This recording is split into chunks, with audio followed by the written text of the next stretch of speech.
Alabama. Roll On North America Tour, presented by Kenworth. Saturday, October 19th, Wells Fargo Arena. Special guest, Exile. Alabama, live. All your favorite songs from the greatest country band of all time. On sale now at HighVTix.com. Produced by Outback Presents. We recommend listening to the CW Pod with a glass of Steeple Ridge Bourbon. Grown, distilled, well-rested, and bottled in Erling, Iowa. Now from the Channel Seed Studios, this is the CW Pod, fueled by Steeple Ridge.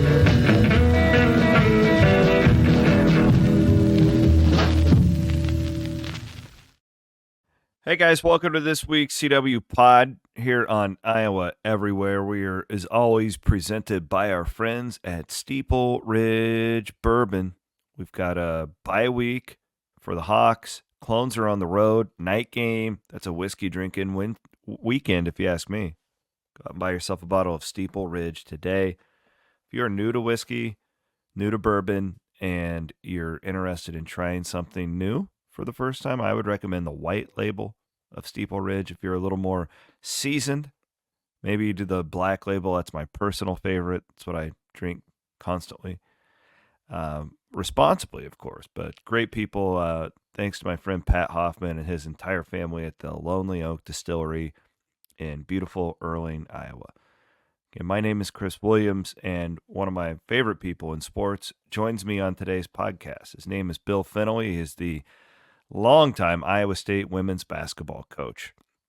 And today's show, while we do some stuff on the team, this is primarily a podcast about college sports in general, the growth of the women's game, media stuff, talk a lot about the evolution of college athletics with NIL, with, pay for play, which is coming around the corner, and all of the changes that Fennelly has seen in his 30-plus year career in women's basketball and in college athletics. So this is, if you're an Iowa State fan, you're going to love it. You don't have to be an Iowa State fan, I don't think, to appreciate today's podcast. At the end, I asked Coach if he would have had Caitlin Clark on the U.S. Olympic team, and he gave a very honest and just really good answer, I thought. So this is insightful stuff. Can all learn something from the longtime head coach Bill Fennelly, and he joins me today here on the CW Pod. All right, Coach. Well, man, it's good to have you on here. I bumped into you on Friday, and I was like, God, I miss that guy. And thanks for taking a little time. But practice starts today, right? Today, yeah. We could have started yesterday. It's a long, boring story, but the NCAA gives you a certain amount of practices in a certain amount of days leading up to your season opener. So we officially start this afternoon. Yes. Awesome. Are you, I've told you this before, not that you were miserable 10 years ago. I'm not saying that. You seem, because I used to, for those people who don't know, I used to travel around with you guys to play-by-play for you. You just seem so happy right now coaching this young crop. And I think I've said that to you for like 3 or 4 of the last years, but it's fun as your friend to see how much you appear to be enjoying what you're doing at this stage in your career. No, that's fair. I think, Chris, there's a lot of things that go into that. Obviously, it starts with your family and 4 grandkids, and everyone always says you look different at life, and as you get to the, I tell people I'm in the 4th quarter of my career and I'm out of timeout. So, but I think what's happened is with this group of kids, obviously it started with Emily Ryan, and now it's that you added the Audies and the Addies and the AJs and Kelsey Jones and the core group of our team. And it was funny, last year we were one of the youngest Power 5 teams in the country, and this year we might be younger. When you really look at it, I think someone told me the other day there's 84 or 5 seniors in the Big 12 women's basketball, and there's teams that have 8, 7. We have 1. But it's been fun, and they enjoy life. They're a group that shows up and works hard, but they enjoy it. And it's fun to come to work every day and be around people like that. So, yeah, I would agree. I think it's just one of those things that you have to make those decisions. And I've been blessed, really, Chris, to be at Iowa State for a long time and be around a lot of really good people that, really love Iowa State and embrace what we're about. And it's been fun to see where we are now. I mean, with what Matt's doing and what TJ's been doing and, Coach Dresser and Christy and, all the sports. It's just been, at a time when college sports is at a real crossroads in a lot of ways. It's been fun to see Iowa State succeed and doing it the way that we feel we need to do it. Yeah, it's been interesting for sure. That's another thing that I'm fascinated about with you. And I have a little peek inside the curtain. I don't think people understand in general, like with the NIL and just all the massive changes in college athletics, how it's impacted the women's sports too. Because you just hear about it with football, right? And then Right. obviously men's basketball as well. But what I love about what you've been able to do is I have a little, it's back there, you can't see it, but I say evolve or die. It's kind of what I wake up to and live by on a daily basis, because in my world you have to, right? Like the technology and just you have to. You've been able to do that, and it would have been, because there's a lot of guys from your generation who are just like, screw this. I don't want to deal with this. I've already won a lot of games. I'm happy with my career, and I don't blame them. Like Lon Kruger comes to mind as a guy who he's like, I don't want to deal with this. Saban's kind of like that right now, right? Like, but you not only have you've evolved, and I know Billy and your staff have really helped get you all there in the program, but you're not only evolved, but you're enjoying this next level, which I think is really cool. Yeah, I mean, you're right. You have to evolve, and what we tell our team is you adapt, you adjust, and you overcome. And we've tried to do it. And excuse me, the way that we're trying to balance it, obviously, Chris, is we want to believe in the foundation, the culture, do things the Iowa State way, as we like to say it. But you do have to make some adjustments, and the NIL world is one of them. Whatever the judge decides in this next revenue case, that'll be the next big hurdle for all of us. And I think it's always, you're always learning, you're always trying to educate yourself, and I think you're trying to educate your fan base, trying to explain to them that, excuse me, you like the golf outing, it's like, yeah, we want to have a good time, but we're not lying to you. We need to raise some money, and to explain to them, why is that? What is it about NIL that, besides, hey, we're paying the players, educate them as to how we do it. I think with Brent and David and Crystal and his massive staff of the at the We Will. It's like 3 people running the entire thing. It's incredible.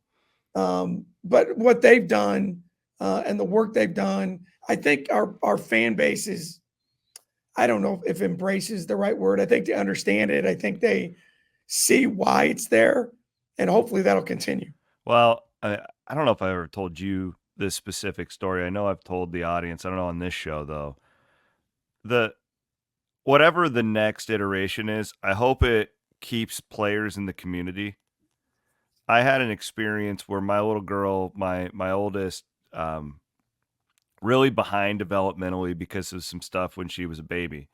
But not from a mental standpoint, just physically. She's just a little farther behind. And she went to one of your camps, one of the We Will camps, and Emily Ryan was her coach for the day, which she got a good one. And the players got to pick a kid from their group to give a game ball to who demonstrated like a positive attitude and was a good teammate. Well, Emily didn't know it was my daughter. Like this wasn't rigged or anything like that. My little girl, I sat there and watched her, and she was with girls her age. She couldn't get the ball to the hoop. She just couldn't. She's just not strong enough. And all these other girls are hitting threes. and Cammie came up to me halfway through and she's like, Dad, like, this is really embarrassing. I said, hey, you started this, you're going to finish it. You're going to cheer on those girls when they make shots and you're going to keep trying. And Emily gave her the game ball at the end of the day. And what it did for my daughter was it taught her a lesson that you don't have to be the best player. You don't, like, you can still be appreciated for having a positive attitude and like when Emily gave her that ball, it gave my daughter a role model for life because she spent that time with Emily and Emily rewarded her for something other than just being good at basketball. Right. And I've seen it make an impact in my own 9-year-old. So now when the Cyclone women we don't miss a game. We didn't really miss a game before, but she's wearing her NIL Emily Ryan t-shirt and she's got this positive female role model to look up to.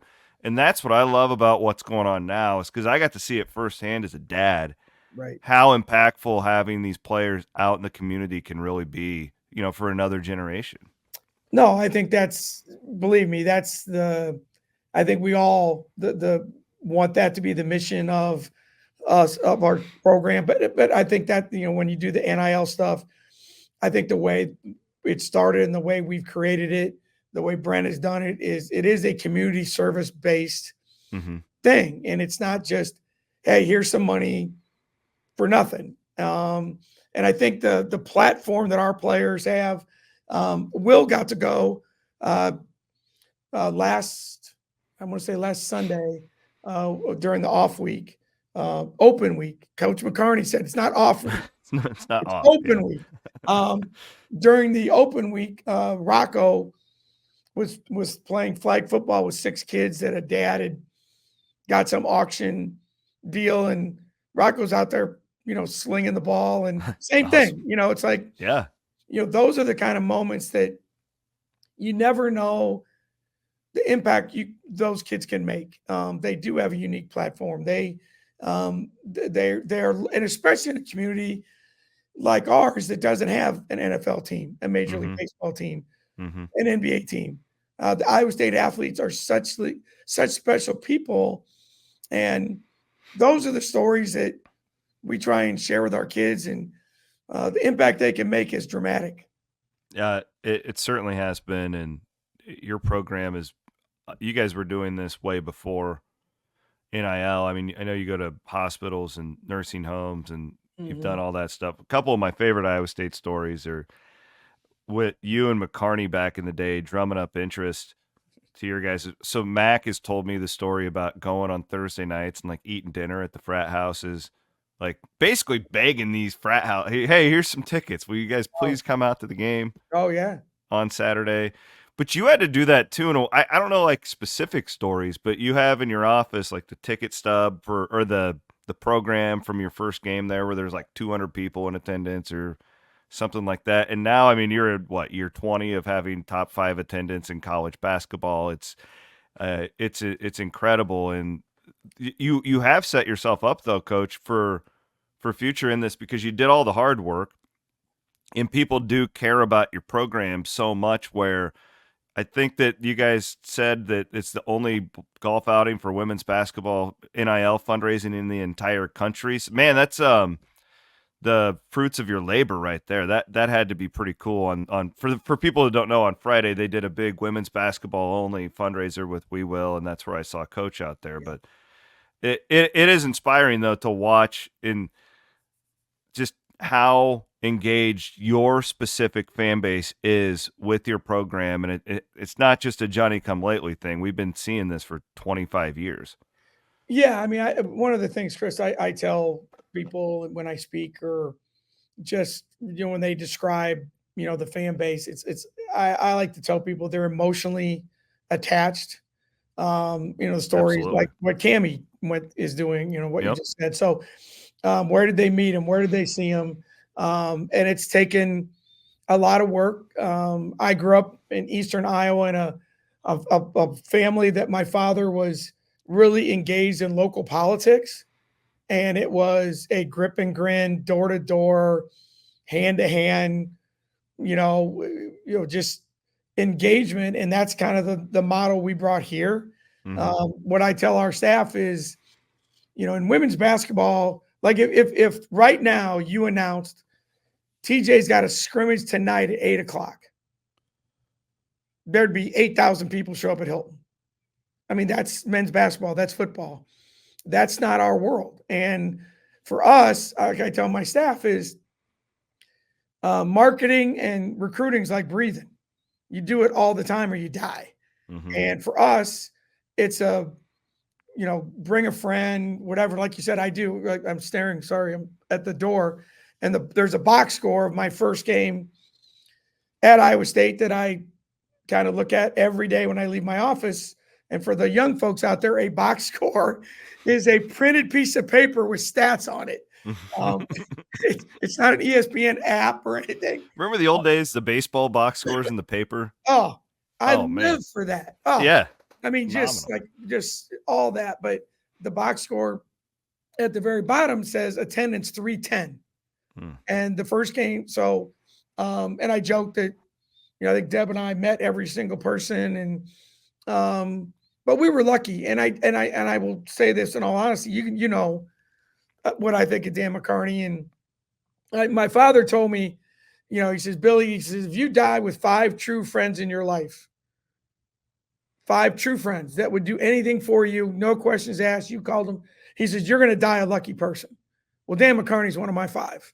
Yeah. And what he did for women's basketball when he didn't have to, but it's like you said, we'd go to frat houses, we'd go to Cyclone Club events that, and it would just be, we were begging. It was like real grassroots stuff. Yeah, it was just, it always inspired me, though. When we started Cyclone Fanatic, I did that because of the stories that you and Dan had told. I would go out and hand out flyers before football games. Yeah. Hey, we're starting this website. You guys should come and visit. But it matters to the people when you shake their hand, they remember you more, right? I mean, I'm sure that you remember people 30 years ago from that. Oh, absolutely. And you really, that's one of the things that, and you could tell, I mean, with Coach Mack, his personality is bigger than life. And he got us engaged with some people. And, but that's the big thing. Like with me, when I get someone, and I think I'm pretty good at it. Sometimes I forget if it gets busy, but usually if someone comes up to me and says, hey, Coach Fan, can we take a picture? I always ask their name. Always. I just want them to know that, okay, I met Chris, I met Leah, I met Aiden, I met whomever. And you try and give them that sense of, I appreciate your appreciation for our team. We talk about that a lot here. And it's just kind of the way we've gone about it. And I think that our fan base obviously you got to win games and you have to play to a level and you got to keep the price point, hopefully at a point where families, like we get a lot of families, senior citizens, obviously a different model than men's basketball. But you try and figure that out and give them, when I hear, like at the football game on Saturday, I heard 2 people come up to me and say, Coach, we really appreciate you giving us something fun to do in the wintertime. Okay, that's perfect. I mean, that's what we're here to do. And hopefully we're doing it. And hopefully we're providing some fun at Hilton. And for those of now that there's a lot more access on TV. So that helps. That's where I was going to go because we've been covering women's basketball forever, since day one at Cyclone Fanatic. That was always a big deal to me because I was such a big fan of your program before I started doing all of it. And I mean, I can tell you, we've always had people read about it and watch the stuff and all that stuff. Really, the last 5-6 years, though, it does feel, and I go to most of your games. You don't see me because I don't do the media stuff. I sit there with a T-shirt on and cheer. But I've sensed this.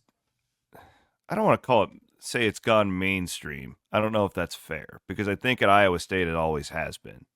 But what I kind of judge by is like when I get on Twitter or people tweeting about the game, or people talking about the game on our forum during the game and not just reading about it after. And it is exponentially different than it was 12, 13 years ago when we started, we day-to-day covering Iowa State women's basketball. Have you sensed that too? And is that have you had to change just anything at all because of that?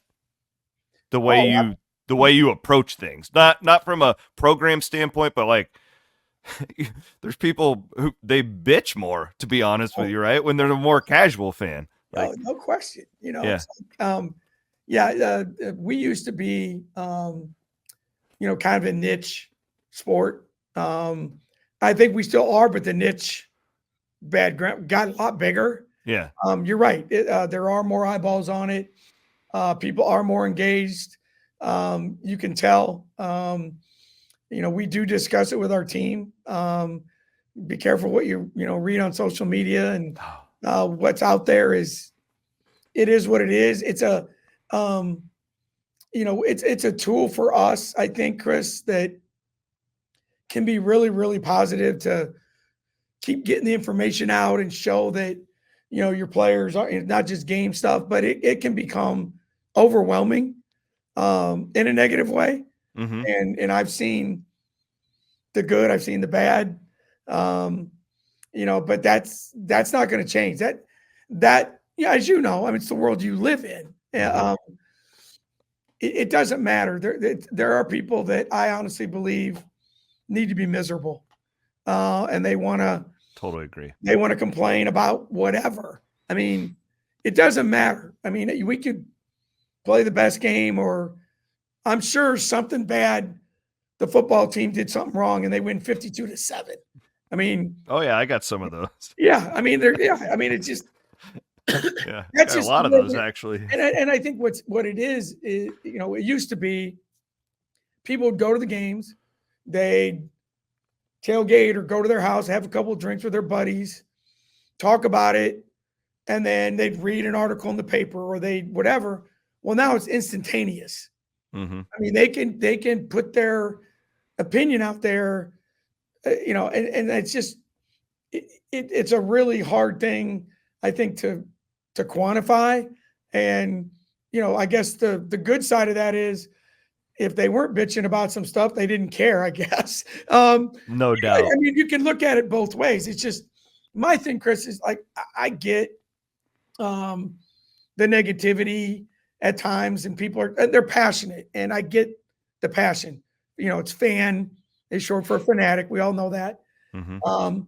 I just think that when it crosses the line into personal attacks or no doubt that now, come on, guys, can we just but look at the political world we're in right now. I mean, it's like a microcosm of society, really. Oh, no question. That's the perfect way to put it. That's exactly what it is. And I think that most people probably, 95% of this stuff is not positive, but it's not, why'd you call that play? Okay. There's 60,000 football coaches in the stands every Saturday. And half of them have been drinking and they're tweeting. Right. They remember in high school or the backyard. But most of it's like they're frustrated or they're excited or why'd you shoot the three or why did this happen? It's not a vicious negative thing, but then there's the other part of it that becomes there's the hard part too. Like, your situation, you had some players transfer a couple summer. You got buried, man.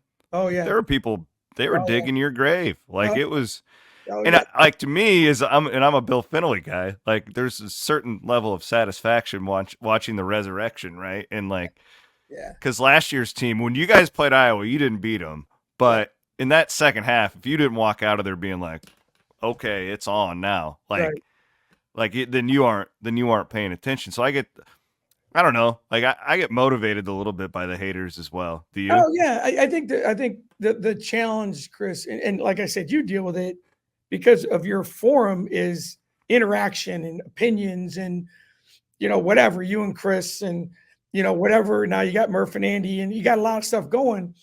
The hard part is when people come at you, you can't a lot of times respond, even though you know the facts. And if you do respond, it makes you look weak. Even right. And then you buy into the narrative and they get you. and you just have to, you have to just say, I'm not going to go there.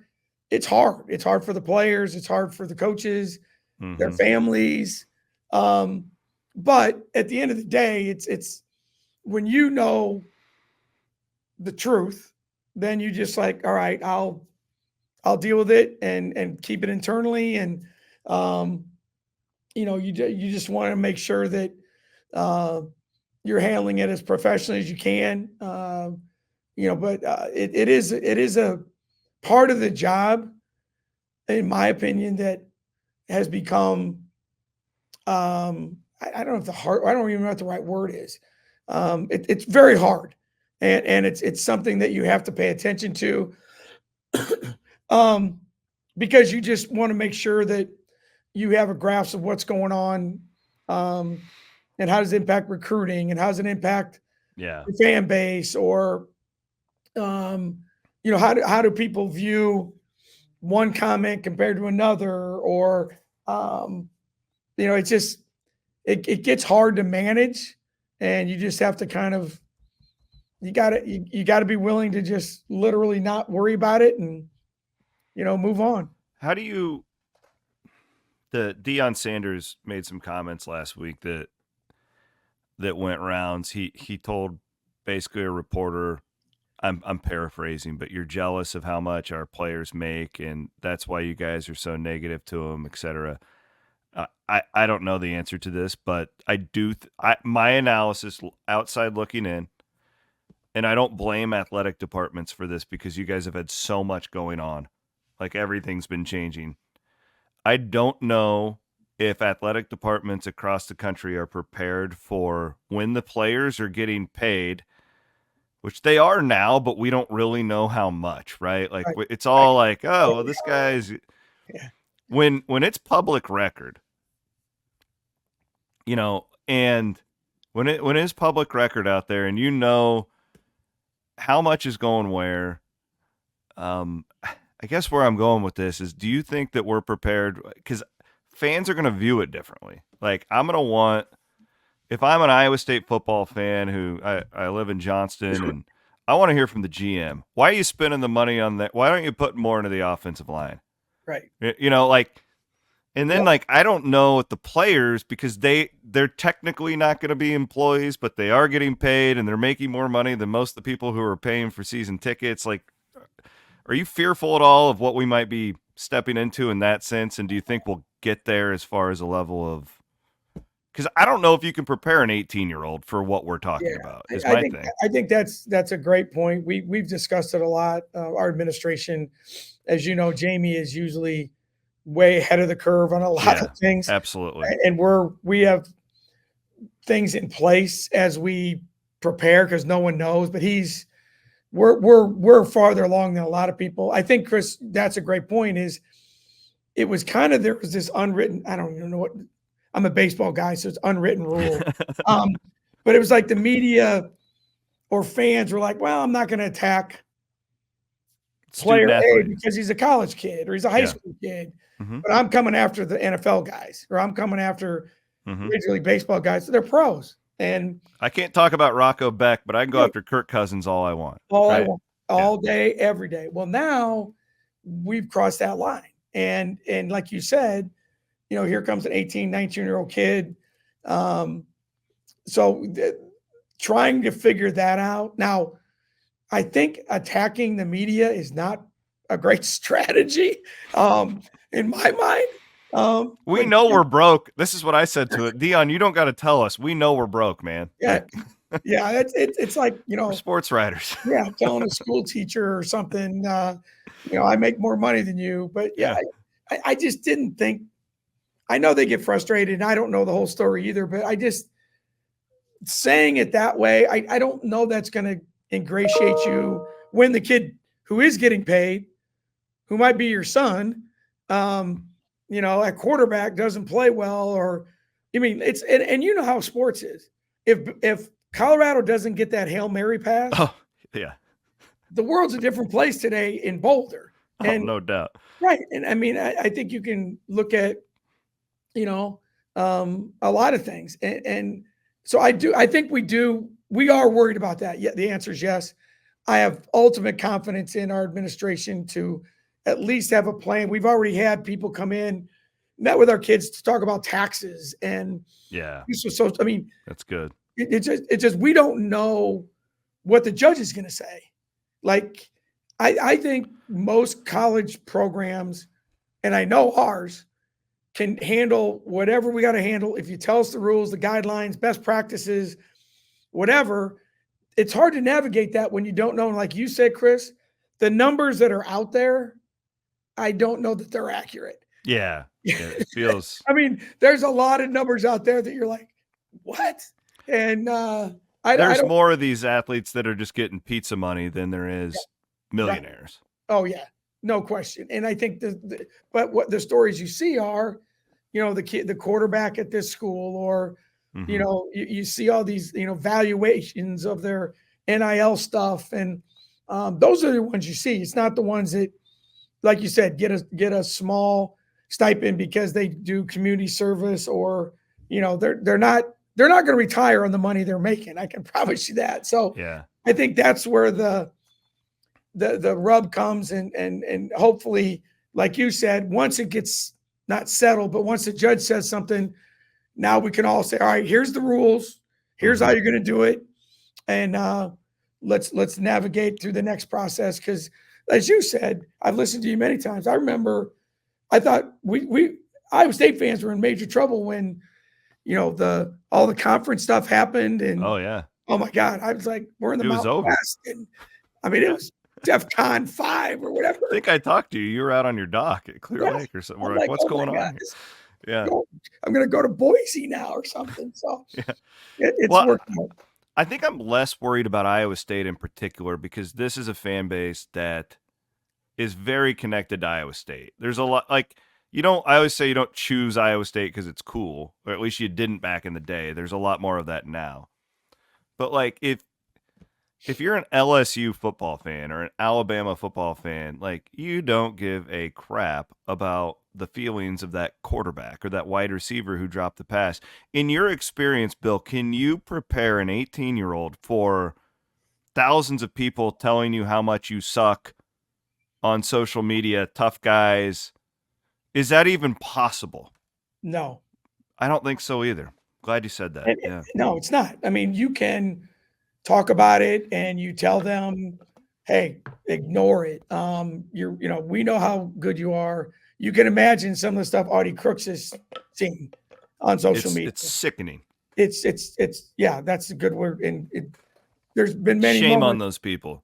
Special place in hell for them. Where my staff and my wife have had to hold me down because I'm coming after you, dude.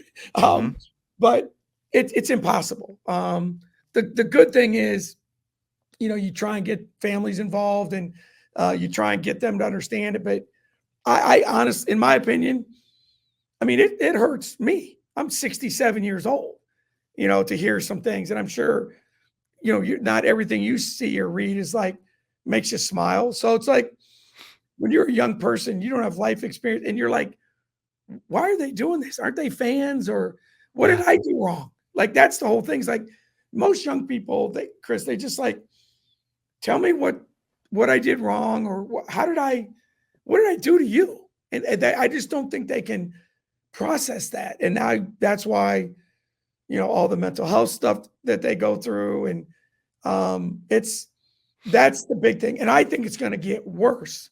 I do too. Once everyone figures out, they're getting paid and they just threw an interception, or they're getting paid and they missed a layup or a free throw to cost us the game. Or then, as you know, you cost me money because I gambled on you.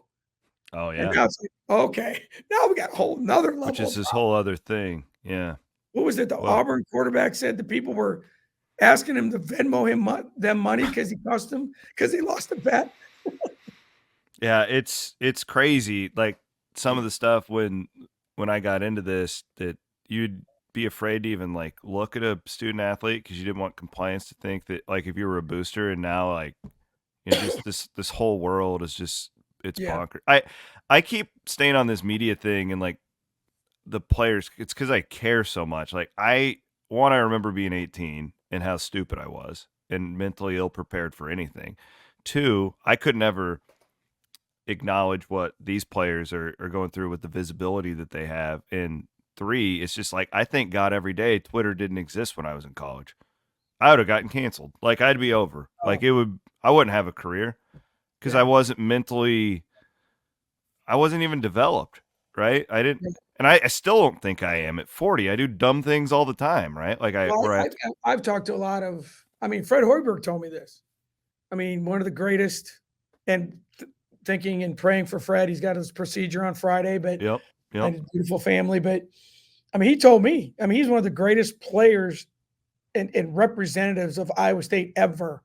And he told me if there was Twitter, I never would have made it when I was a freshman. They would have run me out of town. Like, those are the ones. And like now you see all the stuff about, well, this show would have got canceled, or this would have never made it to radio or TV, or that this article could have never been written.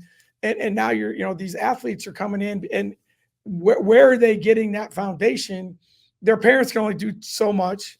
The training that they're going through is going to be intense, and the media's got their job to do, and now it's like, where does everyone land on this? And I don't know. I really don't know where it's going to go. My problem too is the media. It's like, what is media now, right? Because like, there's the real ones that like we do this professionally, but like the players don't always know, and like the moms and dads. Sometimes the coaches don't even know, like, I don't know, like that guy has a blog or a podcast. Does that mean he's a media member? Oh, we get that all the time, the time. Someone will request this, and Sarah Dyson does a great job for us on our communication. Like, coach, no, this isn't really, like, they investigate them, but our kids don't know. They might get a call and, hey, come on my podcast, or, that's becoming a bigger, because everyone thinks they can do what you do. Like, oh, it's cool to have a podcast, and it's cool to, and obviously you're making millions of dollars, and no doubt. My little 3-bedroom here in Bondurant, but the access you have to the athletes and the coaches, and it's like coaching. It's cool to see on game day. Well, it's not. That doesn't always work that way. So I do think that there's going to be a lot of discussion moving forward as to how do we all work together. And there's always going to be a media person or a coach that, no, I'm not dealing with you, or a media person that's has an agenda going into it. Not that I'm not trying to tell a story. I'm trying to tell my story. Absolutely. And that's why ESPN's got 9,000 shows on that they're just fighting and screaming, and they're all those are the things I think that we're going to have to do as good a job as we can, educate, teach, provide best practices for your players so that they're comfortable in front of people, and they feel like what they say will not be misconstrued, and that they can voice their opinions on things that put them in the light that they feel is accurate. And if we can do that, that'd be an accomplishment. But I don't know how that gets done. I really don't. 2 last things before I let you go. Big day for you with practice starting. Yep. I wanted to recognize Audie, not just because she's an incredible basketball player, but I actually showed this to Cammie too. She's very into music, my 9-year-old, and I was like, "Did you know that Audie sings?"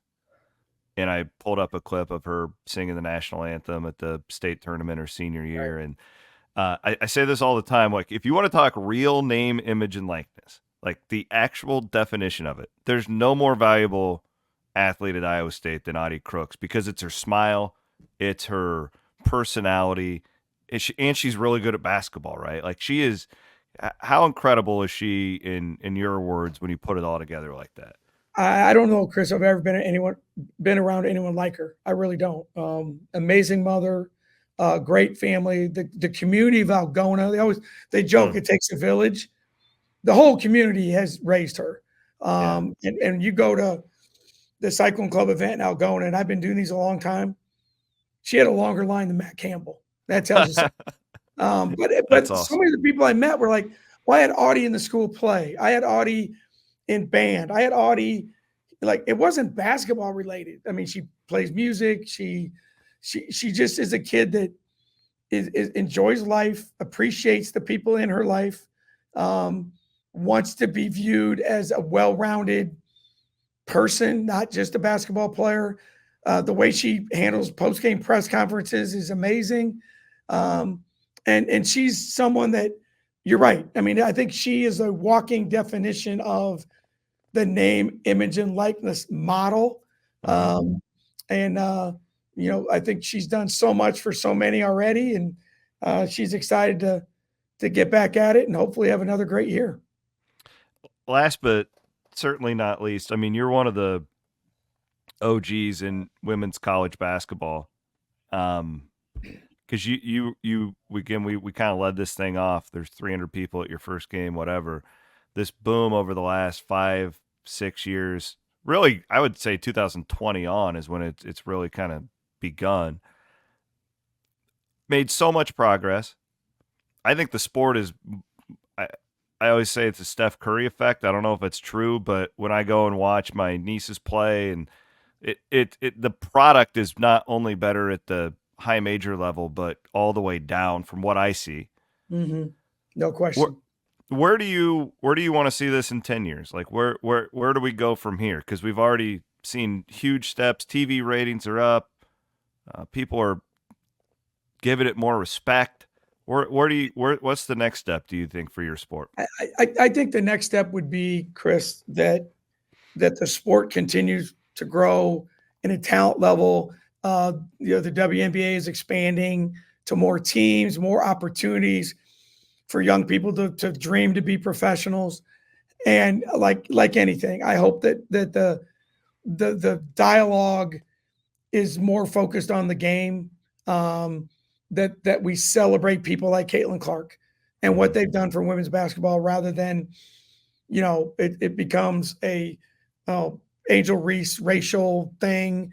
Like, just, hey, the reason the crowds are there, let's be obvious, it's Caitlin. I mean, we can sit here all we want, and the numbers reflect that. So let's celebrate that. How do we build it? And I don't know the professional basketball. I think college basketball has figured it out a little bit more with scheduling, with TV, marketing, has kind of is riding this wave a little bit better. The pro game has not, and they've got to figure that out as to how they want to market and how they want to pay their players. And when mainstream ESPN or whomever, whatever, Fox Sports or Colin Cowherd or Dan Patrick, when the average fan turns on their TV, how does an average person who's not into women's basketball, who does not have an attachment to women's basketball, view it as something that, hey, this is something I enjoy watching. I can follow it. I can bet on it. There's a lot of things that people can do that I don't know that they've really figured that out. I think the Caitlin Angel Reese thing exploded, and it was great for a while. And then it got like politics, us against them. You're wrong. You're an idiot. And if you're an Angel fan, we got to get past. No one's ignoring the great players of the past. Okay. I still think Bob Gibson's a great baseball player, but it doesn't mean, there's guys who aren't just as good, if not better now. I mean, I think we got to get past that. And in women's basketball, there was so much of, well, these were the pioneers. These are the people who did all the work. They did a lot. That will never be forgotten, but you got to keep moving. And like you just said, you got to adjust. And I don't know that the powers to be have figured that out yet. But they better figure it out quick, because this momentum won't last forever. And I think, then it's got to be who's the next, like in the NBA, who's the next Bird and Magic? Now it's Juju Watkins from USC. All right, better make sure Paige Beckers. People better know that these guys coming up. And if they do that, they can sustain some momentum and hopefully have that riding into the Olympics in Los Angeles would be their next, I think, from now until then is a critical time for women's basketball. And showcase it on a worldwide stage in our country with the next wave of great young players. Would you have put Caitlin on the Olympic team this year? Yes, I would have. Yes, for a lot of reasons. Yes, I think she deserved it. I know there's a lot of talk that she couldn't play on all the teams that were, getting ready for it, but I think they missed an opportunity from a marketing standpoint. I think she's a great player. I think she could. I mean, it would have been a real. You talk about a problem or disaster, or if we would have lost to France in the final. I mean, I have no idea what would have happened. I mean, thank God we didn't, and all we talk about, we won a gold medal. But I mean, yes, if I was on the committee, I would have put Caitlin Clark on there because of, she's a great player. She's a great role model. And I think the marketing boom that she would have provided would have been the next opportunity moving forward. Coach, this was awesome. We need to do it more often. Hey, that was fun, man. Great way to get the day going. Great way to start practice. Got everybody's blood going here. We're all amped up. Appreciate you more than you know. Give the girls a hug, and we're excited to be here and excited to continue to see what Coach Campbell's got going, man. Appreciate you, brother. He is Iowa State head coach Bill Fennelly. Greatest of all time right there, man. Thanks to Bill Fennelly for joining us. That was awesome. I had so much fun talking to Coach right there. I could have done 2-3 hours. He is the man, and I hope you guys took something from that. Please rate, subscribe, review. Do want to give a shout out to all of the farmers out in the fields. A little bit soggy of a morning here in the state of Iowa, but harvest is going on right now, and we appreciate our friends at Channel Seed for their ongoing sponsorship of our studio here on Iowa Everywhere. Shout out to them as they continue to make a great impact in our state. We appreciate everything they've done for us here at Iowa Everywhere. And, of course, our friends at Steeple Ridge Bourbon, the presenting sponsor of the CW Pod here on Iowa Everywhere. Aiden Wyatt producing today. Thanks so much to Coach Fennelly. I hope you guys took a lot out of it, as I know I sure did. We will be back next Tuesday with another CW Pod on Iowa Everywhere.